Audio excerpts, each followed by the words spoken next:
Hello guys, welcome back to the channel. So today discuss next antibiotic drug that is cephalosporin. तो last class में हम लोगों ने बात की थी पेनिसिलिन की, तो आज हम बात कर रहे हैं नेक्स्ट जो एंटीबायोटिक ड्रग है उसका नाम है cephalosporin। तो जो cephalosporin और जो एंटीबायोटिक हैं दोनों बहुत सिमिलर ड्रग हैं, क्योंकि इन दोनों के अंदर जो इनका जो स्ट्रक्चर है तो दोनों के अंदर इनके स्ट्रक्चर के अंदर पाई जाती है बीटा लैक्टम रिंग। तो जो बीटा लैक्टम रिंग है तो वही मतलब रिस्पॉन्सिबल होती है इनके मोड ऑफ एक्शन के लिए। तो सेफेलोस्पोरिन और जो पेनिसिलिन ड्रग है जो लास्ट हम लोगों ने क्लास में कवर किया था, तो इन दोनों का मोड ऑफ एक्शन और अदर प्रॉपर्टीज हैं वो भी बहुत ज्यादा सिमिलर है। तो cephalosporin are semi synthetic antibiotic and having beta lactam ring. Cephalosporin है जी एक सेमी सिंथेटिक ड्रग है।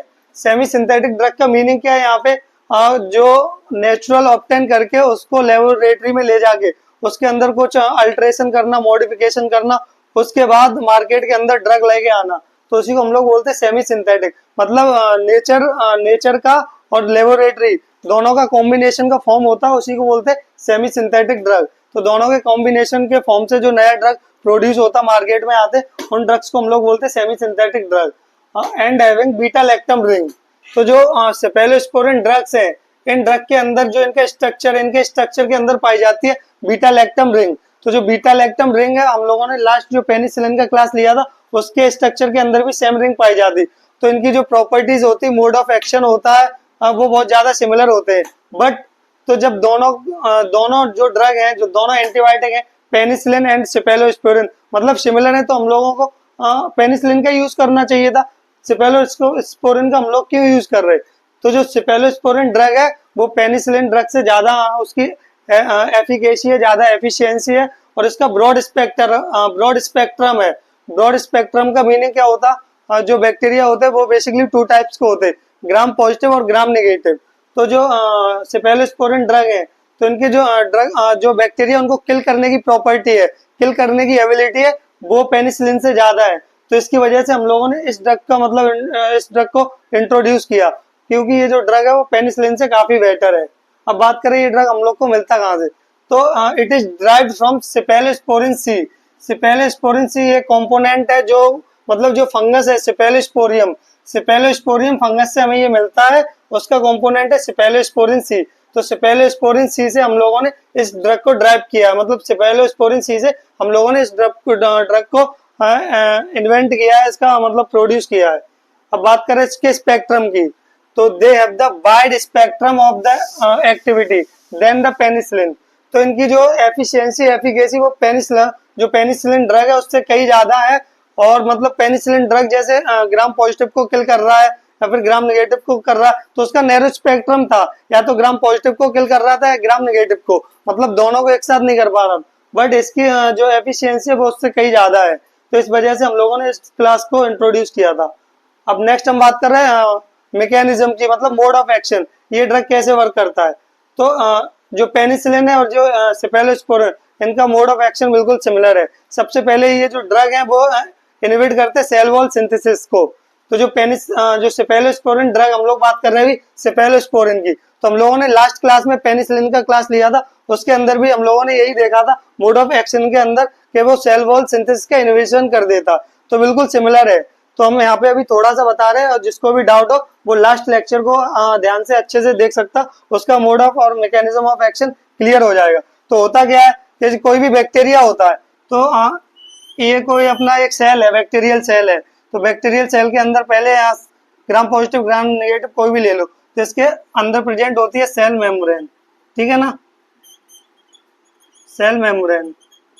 और जो आउटर मोस्ट लेयर होती है, आउटर मोस्ट कवरिंग होती है, वो होती है cell wall. Outermost covering को हम लोग बोलते हैं बैक्टीरिया को सेल वॉल। तो सेल वॉल जो आउटर मोस्ट कवरिंग होती है, जो इसको जो सेल वॉल का फंक्शन क्या होता है, बेसिकली सेल वॉल का फंक्शन होता है कि बैक्टीरिया को शेप प्रोवाइड कराना, स्ट्रक्चर प्रोवाइड कराना, कोई फॉरेन पार्टिकल है उससे प्रोटेक्शन करना, ये होता है सेल वॉल का फंक्शन। अगर ये सेल वॉल डैमेज हो जाएगी, कहीं से भी डैमेज होने लगी, तो ये सेल वॉल मतलब ब्रेक हो जाएगी। सेल वॉल ब्रेक होने के बाद इसका जो स्ट्रक्चर है वो अनस्टेबल हो जाएगा। अनस्टेबल होने की वजह से इस जो बैक्टीरिया है उसकी डेथ हो जाएगी। तो ये जो जितने भी बीटा लैक्टम रिंग वाली एंटीबायोटिक ड्रग्स हैं वो बैक्टीरियासाइडल इन नेचर होते हैं। बैक्टीरियासाइडल नेचर का मतलब क्या होता है, एक तो एक टर्म होता है बैक्टीरियोस्टैटिक। बैक्टीरियोस्टैटिक का मीनिंग होता है जो भी बैक्टीरिया वायरस है उनकी ग्रोथ को इनहिबिट कर देना, इनके जो नंबर है वो नहीं बढ़ने देना, रिप्रोडक्शन की प्रोसेस कम कर देना। बट जो बैक्टीरियासाइडल है यहाँ पे, बैक्टीरियासाइडल का मीनिंग होता है डायरेक्ट किसी भी बैक्टीरिया सेल वायरस सेल को किल कर देना। तो जितने भी बीटा लैक्टम वाली एंटीबायोटिक है जैसे पेनिसिलिन हो गई, सेफेलोस्पोरिन हो गई, मोनोवेक्टम हो गई, ये डायरेक्ट मतलब किल करती है बैक्टीरिया को। हम बात कर रहे थे मोड ऑफ एक्शन को, तो जो सेल वॉल सिंथेसिस है उसको मतलब जो सेल वॉल सिंथेसिस की प्रोसेस है उसको इनहिबिट कर देते, जिससे सेल वॉल का सिंथेसिस का प्रोडक्शन अल्टर हो जाता, फिर सेल वॉल डैमेज हो जाती, उसके बाद सेल की डेथ हो जाती। तो हम यहाँ पे थोड़ा मतलब ब्रीफ में बता रहे। तो एक एंजाइम रिस्पॉन्सिबल होती है ट्रांसपेप्टाइडेस एंजाइम, ये ट्रांसपेप्टाइडेस एंजाइम बनाती है ग्लाइकोजन को।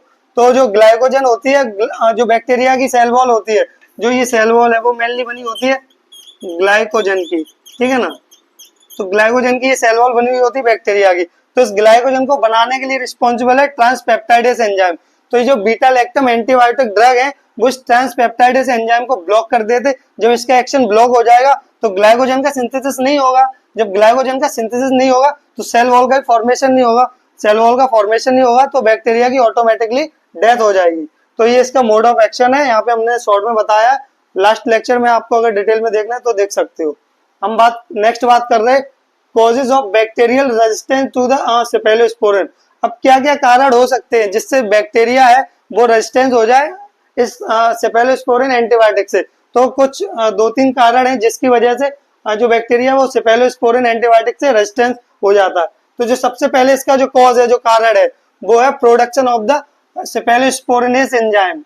अब जैसे पेनिसिलिन के अंदर बीटा लैक्टमेज एंजाइम प्रोड्यूस करते थे बैक्टीरिया, जब bacteria beta lactamase enzyme produce करते थे तो ये बीटा लैक्टमेज एंजाइम जाके जो बीटा लैक्टम रिंग होती है सेफेलोस्पोरिन की उसको ओपन कर रहे थे, उसको डैमेज कर रहे थे, जिससे पेनिसिलिन का एक्शन रिड्यूस हो रहा था, खत्म हो रहा था। वैसे ही इस क्लास के अंदर कुछ बैक्टीरिया होते हैं वो प्रोड्यूस करते हैं सेफेलोस्पोरिनेस एंजाइम।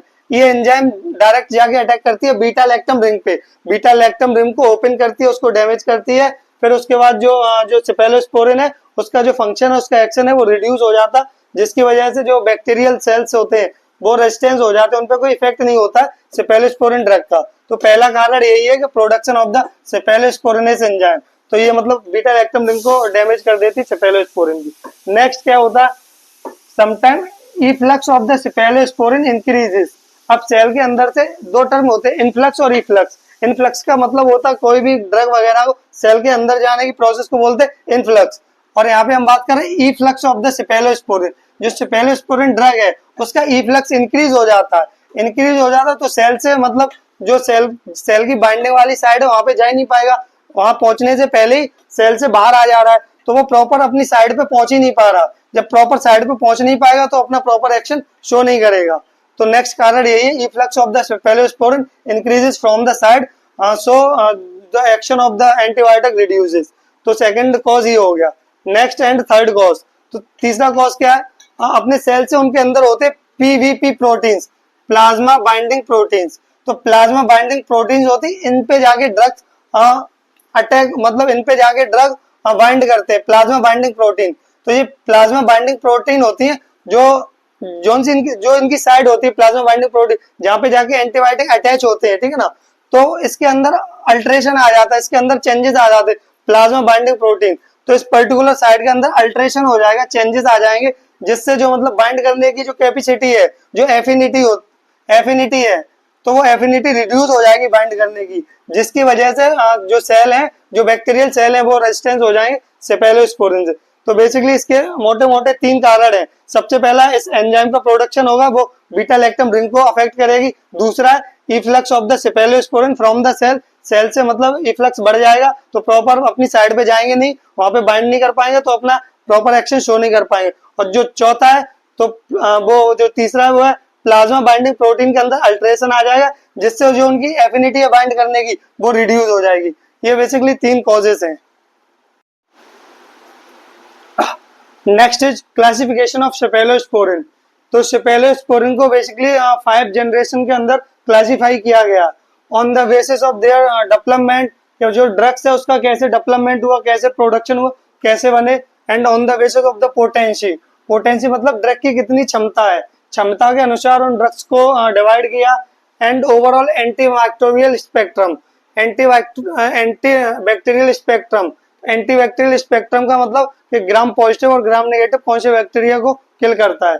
तो सेफेलोस्पोरिन बेसिकली 5 पार्ट में 5 जनरेशन में डिवाइडेड है, first generation, second, third, fourth and fifth. तो ये जनरेशन एक के बाद एक आई है। जैसे मतलब सबसे पहले हम लोग का 2G आया था, फिर 3G आया, फिर 4G आया, फिर 5G चल रहा है अभी। तो जब 2G आया था तो 2G के अंदर कुछ लिमिटेशन थी, कुछ कमियां थी, उनको दूर किया तो 3G लेके आए, फिर 3G को ऐसे और इम्प्रूव किया तो 4G आए। तो वैसे ही ये इसकी भी जनरेशन है सेफेलोस्पोरिन की। सबसे पहले आई फर्स्ट जनरेशन। तो फर्स्ट जनरेशन के अंदर क्या था कि ये नैरो स्पेक्ट्रम ड्रग था, ये ग्राम पॉजिटिव या ग्राम नेगेटिव किसी एक को ही कर पा रहा था, दोनों को नहीं कर पा रहा। तो उसको ओवरकम करने के लिए फिर जनरेशन नंबर सेकंड आई है। तो सेकंड जनरेशन के अंदर क्या हुआ कि जो फर्स्ट जनरेशन थी वो ग्राम नेगेटिव को ही किल कर पा रही थी, मतलब नैरो स्पेक्ट्रम थी। तो फिर उसके बाद इसकी जो कमियां थी, इसकी लिमिटेशन थी, उनको देखा, पहचाना, फिर उसको ओवरकम करने के लिए हम लोगों ने नई जनरेशन बनाई, तो उसका नाम रख दिया सेकंड जनरेशन ड्रग। तो सेकंड जनरेशन ड्रग के अंदर क्या क्या किया कि वो जो सेकंड जनरेशन ड्रग थे वो है ग्राम जो पॉजिटिव बैक्टीरिया है, तो वो ग्राम पॉजिटिव बैक्टीरिया के अगेंस्ट इफेक्टिव थे। तो ये नेगेटिव के लिए थे, ये पॉजिटिव के लिए। फिर इनके अंदर भी कुछ कमियां देखी गई। तो फिर थर्ड जनरेशन आई, फिर फोर्थ आई, फिर लास्ट में अभी जो प्रेजेंट टाइम चल रहा उसके अंदर जो ड्रग्स चल रहे हैं वो फिफ्थ जनरेशन ड्रग चल रहे हैं। ये ग्राम पॉजिटिव, ग्राम नेगेटिव और अदर जो टाइप के बैक्टीरिया, सब बैक्टीरिया को ये किल कर देते हैं, फिफ्थ जनरेशन ड्रग। तो ऐसे एक के बाद एक जनरेशन आती गई है। तो जो मोस्ट इफेक्टिव जो जनरेशन है वो जनरेशन नंबर फिफ्थ है, वो ग्राम पॉजिटिव, ग्राम नेगेटिव सबको एक साथ किल कर देती है। वो बैक्टीरियोसाइडल इसकी प्रॉपर्टी है। तो हम लोग सबसे पहले बात कर रहे हैं जनरेशन नंबर फर्स्ट की, जो पहली जनरेशन है। और जो ये ड्रग दिए जाते हैं ये मेनली ओरल और पेरेंट्रल दोनों रूट से दिए जाते हैं। तो जो फर्स्ट जनरेशन ड्रग है उसके एग्जाम्पल की बात करें तो सबसे पहला सेफाजोलिन। तो ये जो सेफाजोलिन ड्रग है इसको हम लोग पेरेंट्रल रूट से देते हैं, मतलब या तो आईवी देंगे या फिर इंट्रामस्कुलर देंगे, इंट्रावेनस देंगे, सबक्यूटेनियस, मतलब पेरेंट्रल रूट से देते हैं सेफाजोलिन। फिर जो नेक्स्ट ड्रग है जो फर्स्ट जनरेशन के अंदर वो है सेफाड्रॉक्सिल। तो जो सेफाड्रॉक्सिल है उसको हम लोग ओरली रूट से देते हैं। जो ये जो ड्रग है इसको पेरेंट्रल रूट से दे रहे हैं, और जो सेफाड्रॉक्सिल जो ड्रग है उसको हम ओरली दे रहे हैं। फिर नेक्स्ट जो इसके अंदर एग्जांपल है सेफ्राडाइन। तो सेफ्राडाइन ये जो ड्रग है इसको हम लोग ओरल भी दे सकते हैं और पेरेंट्रल भी दे सकते हैं, डिपेंड कर रहा है पेशेंट किस कंडीशन में, तो उसके अकॉर्डिंग हम लोग इसको ओरल भी दे सकते हैं और पेरेंट्रल भी दे सकते हैं। तो जो फर्स्ट जनरेशन है उसके अंदर 3 ड्रग है, सेफाजोलिन, सेफाड्रॉक्सिल और सेफ्राडाइन। तो इनके अलग अलग रूट ऑफ एडमिनिस्ट्रेशन है। फिर बात कर रहे हैं नेक्स्ट सेकंड जनरेशन ड्रग। तो जो सेकंड जनरेशन ड्रग है उनके अंदर भी 3 एग्जांपल है। सेफोटिटेन, जो सेफोटिटेन है उसको पेरेंट्रल रूट से दे रहे हैं। फिर नेक्स्ट जो ड्रग है सेफ्यूरोक्सिम, सेफ्यूरोक्सिम जो ड्रग है उसको हम लोग दे रहे हैं ओरल रूट से, ओरली दे रहे हैं। फिर जो लास्ट जो ड्रग है इसके अंदर है सेफोरेनाइड, सेफोरेनाइड हम लोग पेरेंट्रल रूट से दे रहे हैं। तो सेकंड जनरेशन के अंदर भी हम लोगों ने 3 ड्रग्स की मेनली बात की है। फिर हम लोग बात कर रहे हैं नेक्स्ट थर्ड जनरेशन ड्रग। तो जो थर्ड जनरेशन ड्रग है ये भी मतलब आज के टाइम पे हम लोग इन थर्ड जनरेशन ड्रग को भी हम लोग आज के टाइम पे यूज करते हैं। तो इसके एग्जांपल की बात करें तो सबसे पहले सेफ्ट्राक्सोन, सेफ्ट्राक्सोन को हम लोग पेरेंटली देते हैं, मतलब मोस्टली इसको आईवी देते हैं, इंट्रावेनसली। फिर नेक्स्ट है सेफोटैक्सिम, सेफोटैक्सिम को भी हम लोग पेरेंटली देते हैं, आईवी एडमिनिस्टर करते हैं। फिर जो लास्ट है सिफेक्सिम, सिफेक्सिम की हम लोग इस ड्रग को ओरल देते हैं। जो ये दोनों है सेफ्ट्राक्सोन और सेफोटैक्सिम, इन दोनों को हम लोग पेरेंटली देते हैं, बट सिफेक्सिम जो ड्रग है इसको हम लोग ओरल एडमिनिस्टर करते हैं। फिर उसके बाद बात कर रहे हैं नेक्स्ट जो जनरेशन है वो generation next generation, generation number 4। तो फोर्थ जनरेशन की बात करें तो इसके अंदर 2 ड्रग आते हैं, सेफीपाइन जिसको हम लोग पेरेंटली देते हैं, और दूसरी आती है सेफिरोम, सेफिरोम को भी हम लोग पेरेंटली देते हैं। फिर हम बात कर रहे हैं जनरेशन नंबर 5 की, जो करेंटली हम लोग आजकल जो ड्रग्स इसके जो एंटीबायोटिक के यूज कर रहे हैं वो 5th जनरेशन यूज कर रहे हैं, जिसके अंदर आता है सेफ्ट्रालोन जिसको हम लोग पेरेंटली देते हैं। जो नेक्स्ट ड्रग है सेप्टोबाइप्रॉल, जो सेप्टिबाइप्रॉल है उसको भी हम लोग पेरेंटली देते। ये पांचों जनरेशन है, पांचों जनरेशन के अलग अलग एग्जाम्पल है। और जो जो ये ड्रग है वो दोनों रूट से दिए जाते, पेरेंटली रूट से भी और ओरल रूट से भी। हम लोग बात करें फार्माकोकाइनेटिक्स की, तो फार्माकोकाइनेटिक्स के अंदर बात करें तो जो ये ड्रग होते हैं, ड्रग मेनली दिए जाते दोनों रूट से, ओरल रूट से भी दिए जाते हैं और पेरेंट्रल, ठीक है ना। कुछ जो ड्रग है इसके अंदर वो दिए जाते हैं ओरल रूट से, और जो कुछ जो ड्रग है वो दिए जाते हैं पेरेंट्रल रूट से। अब बात करें मेजोरिटी ऑफ ड्रग, तो मेजोरिटी ऑफ मेजोरिटी ऑफ जो ड्रग है वो मेनली दिए जाते हैं पेरेंट्रल रूट से, मतलब आईवी दिए जाते हैं और आईएम दिए जाते हैं। Most of the drug IM और आईवी दिए जाते हैं। कुछ ही ड्रग है जो हम लोग ओरल रूट से देते हैं। अब बात कर रहे हैं सेफेलोस्पोरिन की, तो सेफेलोस्पोरिन को हम लोग ज्यादा प्रेफर करते हैं as compare to the penicillin. तो इसीलिए हम लोग प्रेफर करते हैं ये ज्यादा, सेफेलोस्पोरिन जो ड्रग है वो ज्यादा सेफ ड्रग है, इसकी एफिशिएंसी ज्यादा है, पोटेंसी ज्यादा है और इससे बेटर ड्रग है। तो इसीलिए हम लोग सेफेलोस्पोरिन को ज्यादा यूज करते हैं as compare to the penicillin. अब हम लोग बात कर रहे थे क्लासिफिकेशन की, तो ये 5 जनरेशन है इसकी, तो हम इन जनरेशन को हम लोग अब डिटेल में देखेंगे। Next is first generation drug. तो जो पहली जनरेशन ड्रग थी, जो इसका डेवलपमेंट, इसका इंट्रोडक्शन हुआ था 1960 में, 1960 वो 1960s के अंदर हम लोगों ने पहली जनरेशन ड्रग को डिस्कवर किया था, डेवलप्ड किया था। और जो इनका एक्शन था वो mainly highly active against gram positive bacteria. जो फर्स्ट जनरेशन ड्रग है इनका जो एक्शन था वो ये नैरो स्पेक्ट्रम ड्रग थे, सिर्फ ग्राम पॉजिटिव बैक्टीरिया को ही किल कर रहे थे, ग्राम नेगेटिव बैक्टीरिया पे इनका कोई इफेक्ट प्रॉपर नहीं कर पा रहे थे। And poor action against gram negative bacteria, जो ग्राम नेगेटिव बैक्टीरिया थे उनपे ये मतलब अपना प्रॉपर वर्क नहीं कर पा रहे थे, बट ग्राम पॉजिटिव बैक्टीरिया को इफेक्टिवली किल कर रहे थे। तो ये नैरो स्पेक्ट्रम ड्रग थे, सिर्फ एक ही बैक्टीरिया के अगेंस्ट वर्कफुल थे, यूजफुल थे। But no activity is seen against anaerobic bacteria. जो एरोबिक भी बैक्टीरिया होते हैं, एनारोबिक बैक्टीरिया होते, तो जो एनारोबिक बैक्टीरिया थे, ऑक्सीजन की एब्सेंस में जो बैक्टीरिया पाए जाते, उनके अगेंस्ट इनकी कोई एक्टिविटी शो नहीं हो रही थी, मतलब उनपे ये कोई अफेक्ट नहीं कर पा रहे थे, कुछ भी इनपे इफेक्ट नहीं हो रहा था फर्स्ट जनरेशन ड्रग का। तो ग्राम नेगेटिव बैक्टीरिया और एनारोबिक बैक्टीरिया, ये दोनों बैक्टीरिया इससे रेजिस्टेंस थे फर्स्ट जनरेशन से। अब इसकी रूट की बात करें तो इनको जो फर्स्ट जनरेशन ड्रग है वो आईएम और आईवी देते तो थोड़ा बहुत पेन होता, माइल्ड पेन होता, बट सीवियर नहीं होता है, ठीक है ना। तो अगर आईएम और आईवी दे रहे हैं तो थोड़ा बहुत पेन देखने को मिलेगा फर्स्ट जनरेशन ड्रग के अंदर। अब हम लोग बात कर रहे हैं सेकंड जनरेशन ड्रग की। तो जो सेकंड जनरेशन ड्रग थे ये मतलब मोर एक्टिव थे ग्राम नेगेटिव बैक्टीरिया को लेके। जो ग्राम नेगेटिव बैक्टीरिया है ना, ग्राम नेगेटिव बैक्टीरिया पे अच्छे से वर्क कर रहे थे, ग्राम नेगेटिव बैक्टीरिया को प्रॉपरली किल कर रहे थे, बट ये ग्राम पॉजिटिव के अगेंस्ट ज्यादा मतलब यूजफुल नहीं थे, ठीक है।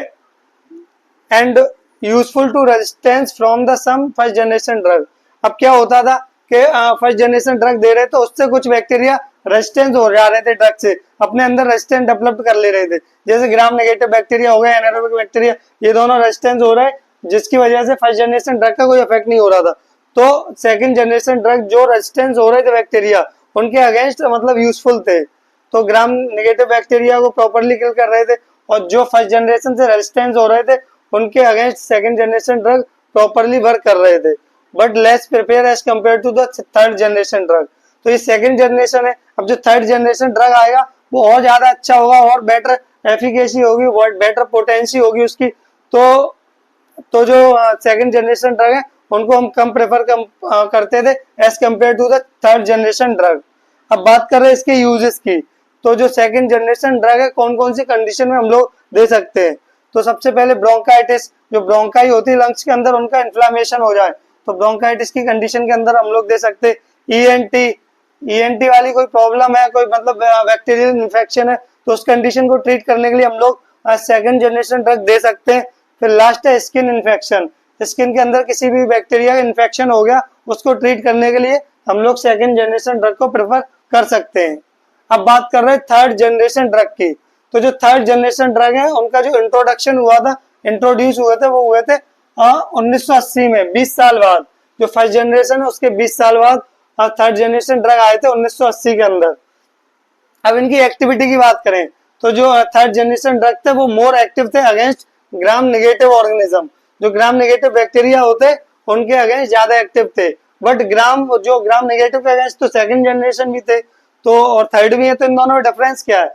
तो जो थर्ड जनरेशन जो ड्रग थे उनकी एफिकेसी ज्यादा थी as compare to the second generation drug. तो इसी वजह से हम लोग थर्ड जनरेशन ड्रग को ज्यादा प्रेफर करते थे as compare to the second generation. Okay, and जो थर्ड जनरेशन ड्रग थे वो बी क्रॉस कर रहे थे, ब्लड ब्रेन बैरियर।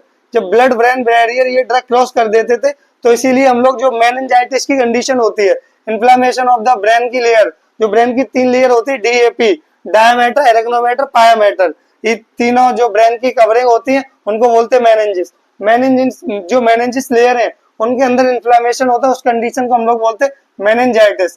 तो मेनिंजाइटिस को ट्रीट करने के लिए हम लोग थर्ड जनरेशन यूज का ड्रग करते थे, because third generation drug cross BBB, blood brain barrier. तो ब्लड ब्रेन बैरियर को क्रॉस करके जो ये लेयर है उनको ट्रीट करने के लिए हम लोग थर्ड जनरेशन ड्रग का यूज करते थे। अब इनकी बात करें तो इनकी गुड एक्टिविटी थी against beta lactamase producing agent. अब कुछ बैक्टीरिया वायरस होते जो प्रोड्यूस करते बीटा लैक्टेमेज एंजाइम। ये जो बीटा लैक्टेमेज एंजाइम है इसका फंक्शन क्या होता? ये डायरेक्ट अफेक्ट करती है आगे जो बीटा लैक्टम रिंग होती है, जो हम लोग एंटीबायोटिक्स जो ड्रग पढ़ रहे हैं जैसे पेनिसिलिन हो गया, सेफेलोस्पोरिन हो गया, तो इनके स्ट्रक्चर में प्रेजेंट होती है बीटा लैक्टम रिंग। तो बीटा लैक्टम रिंग को ये जो बीटा लैक्टेमेज एंजाइम जो प्रोड्यूस करते हैं बैक्टीरिया और वायरस, तो ये एंजाइम डायरेक्ट जाके जो अपना जो बीटा लैक्टम जो स्ट्रक्चर है उसको डायरेक्ट अफेक्ट करते तो उसको ओपन कर देते, जिसके बाद अपने जो ड्रग की एक्टिविटी है वो रिड्यूस हो जाती या खत्म हो जाती। तो जो थर्ड जनरेशन ड्रग थे वो इनके अगेंस्ट भी प्रॉपर वर्क कर रहे थे बीटा लैक्टमेज प्रोड्यूसिंग एजेंट के अगेंस्ट। ठीक है, तो अब बात कर रहे हैं नेक्स्ट जो जनरेशन है वो फोर्थ जनरेशन ड्रग। तो जो चौथी जनरेशन ड्रग है उसका इंट्रोडक्शन हुआ था 1990 में, 10 साल बाद। थर्ड जनरेशन का इंट्रोडक्शन हुआ था 1980 में, फिर जो फोर्थ जनरेशन 10 साल बाद इंट्रोड्यूस हुई 1990 के अंदर। ठीक है ना। तो जो इसकी एक्टिविटी की बात करें तो जो फोर्थ जनरेशन ड्रग थे वो बहुत ज्यादा हाईली एक्टिव थे against gram positive bacteria, gram negative bacteria and anaerobic bacteria. तो जो फोर्थ जनरेशन ड्रग थे इनकी जो एफिकेसी थी बहुत ही ज्यादा अच्छी थी। अभी तक हम लोग देख रहे हैं कि कोई ग्राम पॉजिटिव को किल कर रहा, कोई ग्राम नेगेटिव को किल कर रहा, बट सभी को किल नहीं कर रहा था कोई। बट जो इनका जो स्पेक्ट्रम है फोर्थ जनरेशन का वो बहुत ही बेटर है। ये ग्राम पॉजिटिव को भी किल कर रहे हैं, ग्राम नेगेटिव बैक्टीरिया को भी किल कर रहे हैं और एनारोबिक बैक्टीरिया को भी किल कर रहे हैं। तो इनका ब्रॉड स्पेक्ट्रम है फोर्थ जनरेशन ड्रग का। And they are resistant to beta lactamase enzyme. और जो बीटा लैक्टेमेज एंजाइम है जो प्रोड्यूस करते हैं मेनली बैक्टीरिया, उनके अगेंस्ट ये रेजिस्टेंस है। जो बीटा लैक्टेमेज एंजाइम है ये इसका इफेक्ट नहीं होता है। जो बीटा लैक्टम रिंग प्रेजेंट होती है जो हमारी एंटीबॉडी सेफेलोस्पोरिन के अंदर, तो उस पर इसका कोई इफेक्ट नहीं होता। ये जो इसका स्ट्रक्चर होता है बीटा लैक्टम का उसको अफेक्ट नहीं कर पाता बीटा लैक्टेमेज एंजाइम जो बैक्टीरिया वगैरह प्रोड्यूस करते, तो उसके अगेंस्ट रेजिस्टेंस है अपना फोर्थ जनरेशन ड्रग। एंड जो इनके रूट ऑफ एडमिनिस्ट्रेशन की बात करें तो जो फोर्थ जनरेशन ड्रग है वो जितने भी फोर्थ जनरेशन के अंदर जितने भी ड्रग आते हैं उन सबको हम लोग पेरेंटरली देते हैं। पेरेंटरली का मतलब हो गया या तो आईएम देंगे इंट्रामस्कुलर या फिर आईवी देंगे इंट्रावेनस। ठीक है, next is fifth generation drug. तो इसका सेफ्ट्रारोलिन एंड सेप्टोलोजाइन ये दोनों एग्जांपल है फिफ्थ जनरेशन सेफेलोस्पोरिन के। अगर इनके इंट्रोडक्शन की बात करें तो इनका इंट्रोडक्शन इंट्रोड्यूस हुए थे 2007 के अंदर। जो फोर्थ जनरेशन ड्रग थे उनका इंट्रोडक्शन हुआ था 1990 में। तो ये 17 साल बाद इनका इंट्रोडक्शन हुआ फिफ्थ जनरेशन ड्रग का। ठीक है ना। तो जो फिफ्थ जनरेशन ड्रग है इनका रूट ऑफ एडमिनिस्ट्रेशन की बात करें तो जितने भी ड्रग फिफ्थ जनरेशन के अंदर आते वो सब पेरेंटली दिए जाते। पेरेंटली का मीनिंग या तो आईवी देंगे इंट्रावेनस या फिर आईएम देंगे। तो पेरेंटली देते फिफ्थ जनरेशन के जितनी भी मेडिकेशन जितने भी ड्रग है वो सब। अब इनकी एक्टिविटी की बात करें तो इनकी good activity against MRSA and VRSA. MRSA का मीनिंग क्या? Methicillin resistance staphylococcus aureus. और बीआरएसए का मीनिंग क्या है? Vancomycin resistance staphylococcus aureus. तो एमआरएसए और जो बीआरएसए है तो ये स्टेफाइलोकोकस ऑरियस ये जो बैक्टीरिया है ना वो मैथिसिलिन से भी रेजिस्टेंस हो जाता है और बेनकोमाइसिन से भी रेजिस्टेंस हो जाता। मतलब ये दोनों जो ड्रग है, एक तो मेथिसिलिन है, दूसरा है वैनकोमाइसिन, ये दोनों ड्रग जो स्टेफाइलोकोकस ऑरियस है उसको किल नहीं कर पाते, उसको इनहिबिट नहीं कर पाते, उसका जो प्रोडक्शन है, उसकी जो एक्टिविटी है उसको, तो ये जो स्टेफाइलोकोकस है इन दोनों से रेजिस्टेंस हो जाता, मतलब ये दोनों ड्रग उस पर अपना इफेक्ट शो नहीं कर पाते। तो इन दोनों को ट्रीट करने के लिए हम लोग 5th जनरेशन ड्रग यूज करते हैं। तो इसकी एक्टिविटी अच्छी है MRS से और BRS से दोनों के अगेंस्ट में, and also good activity against gram negative bacteria, gram positive bacteria and anaerobic organism और एनारोबिक बैक्टीरिया। तो जो 5th जनरेशन ड्रग है वो गुड, उसकी जो एफिकेसी है वो ग्राम पॉजिटिव को भी प्रॉपर किल करता है, ग्राम नेगेटिव और एनारोबिक बैक्टीरिया, और MRS है और BRS है इनको भी ट्रीट करने के लिए यूज करते हैं हम लोग 5th जनरेशन ड्रग का। अब बात कर रहे हैं adverse effect of the cephalosporin, जो हम लोगों ने अभी तक पूरे 5 क्लास पढ़े हैं, 5 जनरेशन पढ़ी है सेफेलोस्पोरिन की, तो अब उनकी ओवरऑल बात कर रहे हैं। तो अगर सेफेलोस्पोरिन ड्रग हम किसी भी पेशेंट को, किसी भी इंडिविजुअल को दे रहे हैं तो उस पर हम लोग को एडवर्स इफेक्ट देखने को क्या क्या मिल सकते हैं। सबसे पहले तो पेन। अब पेन क्या, IM दे रहे हैं, IV दे रहे हैं, इंट्रा मस्कुलर दे रहे हैं, तो जिस साइड पे देंगे उस साइड पे हम लोग को कभी कभी पेन फील होता, पेन देखने को मिल सकता। Next, hyper sensitivity. अब ये ड्रग दे रहे हैं तो कुछ इंडिविजुअल को हाइपर सेंसिटिविटी देखने को मिलेगी, मतलब एलर्जिक रिएक्शन हो सकती है, उसको इचिंग होगी, रैसेस होंगे, यूटिक एरिया होगी, ये सब कंडीशन अराइज हो सकती है और स्किन पे रेड पैचेस वगैरह आ सकते हैं, एलर्जिक कंडीशन अराइज हो जाएगी, तो हाइपर सेंसिटिविटी देखने को मिल सकती है। Next, diarrhoea. पेशेंट को डायरिया हो सकता है, जो उसका GIT ट्रैक है उसकी मोबिलिटी बढ़ सकती है, तो डायरिया की कंडीशन भी अराइज हो सकती है। Next, nephrotoxicity. अब जो किडनी है, किडनी के अंदर जो नेफ्रॉन है, अगर टॉक्सिटी होगी तो अपने जो नेफ्रॉन है वो डैमेज हो जाएंगे, उनका जो फंक्शन है फिल्ट्रेशन का वो अफेक्ट हो जाएगा, तो उसी को हम लोग बोलते हैं नेफ्रोटॉक्सिटी। उसके बाद नेक्स्ट और क्या हो सकता है, न्यूट्रोपीनिया हो सकता है। जो WBC है, WBC के अंदर जो न्यूट्रोफिल सेल्स होते हैं उनका जो काउंट है वो डिक्रीज हो जाएगा, जो न्यूट्रोफिल्स है उनका काउंट डिक्रीज हो जाएगा, उसी को बोलते हैं न्यूट्रोपीनिया। और थ्रोम्बोसाइटोपिनिया हो जाएगा। जो प्लेटलेट्स हैं अपनी बॉडी के अंदर, प्लेटलेट्स हैं उनका काउंट भी हम लोग को डिक्रीज देखने को मिल सकता है। पीनिया का मतलब होता है डिक्रीज इन द काउंट, तो न्यूट्रोफिल के काउंट में डिक्रीज हो जाए तो उसको न्यूट्रोपीनिया, और थ्रोम्बोसाइट मतलब प्लेटलेट का काउंट डिक्रीज हो जाए उसको बोलते हैं थ्रोम्बोसाइटोपिनिया। अब बात करें इसके कॉन्ट्रा इंडिकेशन की, किस कंडीशन के अंदर हम लोग को ये ड्रग नहीं देना है। तो अगर पेशेंट को सीजर आ रहा है, कन्वर्जन आ रहा है, एपिलेप्सी की कंडीशन है, तो उस कंडीशन के अंदर हम लोग ये ड्रग नहीं देंगे। और बच्चे जो इन्फेंट, जो 1 साल से छोटे बच्चे होते हैं उनको इन्फेंट बोलते हैं, तो इन्फेंट के अंदर भी हम लोग सेफेलोस्पोरिन ड्रग्स नहीं देते हैं। अब बात करें common uses of the cephalosporin. जो सेफेलोस्पोरिन जो क्लास है, जो ड्रग्स है, वो किस किस कंडीशन के अंदर हम लोग दे सकते हैं। तो सबसे पहले बात करते हैं तो रेस्पिरेटरी ट्रैक इन्फेक्शन, जो अपने ENT में और जो रेस्पिरेटरी ट्रैक इन्फेक्शन हो रहा है उस कंडीशन को ट्रीट करने के लिए हम लोग इसका यूज कर सकते हैं। UTI, यूरिनरी ट्रैक इन्फेक्शन की कंडीशन को ट्रीट करने के लिए हम लोग दे सकते हैं। Soft tissue infection, soft tissue infection का मीनिंग मसल्स के अंदर, कनेक्टिव टिश्यू के अंदर, बोन्स के अंदर, इनके अंदर इन्फेक्शन हो जाए, बैक्टीरियल इन्फेक्शन, तो उसको ट्रीट करने के लिए हम लोग यूज करते हैं। अब मेनिंजाइटिस की कंडीशन हो जाए, इन्फ्लामेशन ऑफ द मेनिंजिस, जो ब्रेन को प्रोटेक्ट करने वाली लेयर है उनके अंदर इन्फ्लामेशन हो जाए, या फिर सेप्टिसीमिया मतलब ब्लड के अंदर बैक्टीरियल इन्फेक्शन हो जाए, उसको बोलते हैं सेप्टिसीमिया, तो इन कंडीशन को भी ट्रीट करते हैं हम लोग। और टाइफाइड की कंडीशन हो जाए, टाइफाइड एक फीवर होता है जिसको कॉल करता है एक बैक्टीरिया का नाम होता साल्मोनेला टाइफी, ये बैक्टीरिया होता है, ये कॉज करता है टाइफाइड। तो इसको ट्रीट करने के लिए हम लोग बेसिकली 2 ड्रग का यूज करते हैं, सिफोटैक्सिम और सेफ्ट्राक्सोन। ये दोनों ड्रग होते हैं, ये दोनों ड्रग इफेक्टिव होते हैं अगेंस्ट साल्मोनेला टाइफी बैक्टीरिया, और टाइफाइड को ट्रीट करने के लिए यूज करते हैं। और जो गोनोरिया और सिफिलिस कंडीशन होती है, STD सेक्सुअली ट्रांसमिटेड डिजीज, उन कंडीशन को भी ट्रीट करने के लिए हम लोग सेफेलोस्पोरिन का यूज करते हैं। Next antibiotic that is monobactam. अभी तक हम लोगों ने बात की थी पेनिसिलिन की, उसके बाद सेफेलोस्पोरिन की, अब हम बात कर रहे हैं मोनोवेक्टम की। ये एक एंटीबायोटिक ड्रग है। तो मोनोवेक्टम इसके स्ट्रक्चर के अंदर भी जो बीटा लैक्टम रिंग है वो प्रेजेंट होती है। तो मोनोवेक्टम और beta lactam antibiotic and having a single lactam ring, तो जो मोनोवेक्टम है उसके अंदर सिर्फ एक ही बीटा लैक्टम रिंग प्रेजेंट होती, जिसके कारण हम लोग इसको मोनोवेक्टम बोलते। बाकी जो अभी तक हम लोगों ने पेनिसिलिन और सेफेलोस्पोरिन पढ़ी थी, उनके अंदर एक से ज्यादा बीटा लैक्टम रिंग प्रेजेंट थी। बट जो ये मोनोवेक्टम है इसके अंदर एक ही रिंग प्रेजेंट है, इसी की वजह से इसको हम लोग मोनोवेक्टम एंटीबायोटिक बोलते हैं। अब बात अगर इसके एग्जाम्पल की बात करें तो एस्ट्रियोनाम, तो ये एक ही इसका जो मोनोवेक्टम है उसका एक ही एग्जाम्पल है, जिसका नाम है एस्ट्रियोनाम इज द ओनली अवेलेबल मोनोवेक्टम। एक ही मोनोवेक्टम प्रेजेंट है जिसका नाम है एस्ट्रियोनाम।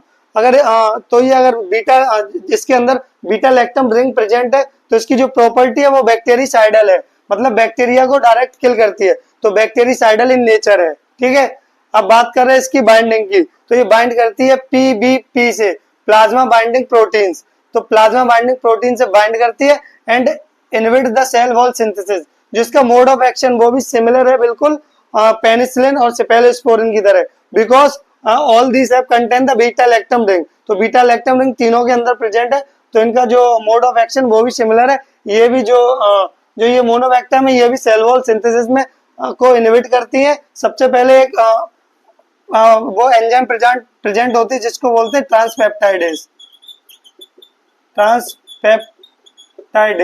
तो ट्रांसपेप्टाइडेज एंजाइम को ये ब्लॉक करती है जाके।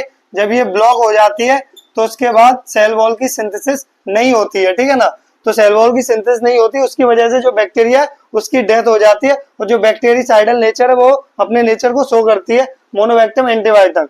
अगर इसके रूट की बात करें तो रूट मेनली इसको हम लोग पेरेंटली देते हैं, आईएम और आईवी देते हैं। और हम लोग डोज की बात करें तो 0.5 से 2 ग्राम देते हैं आईवीएम आईवी, और बीडी में देते हैं, मतलब 6 से 12 घंटे के अंदर बीडी में देते हैं। ठीक है ना, 24 घंटे में 2 बार।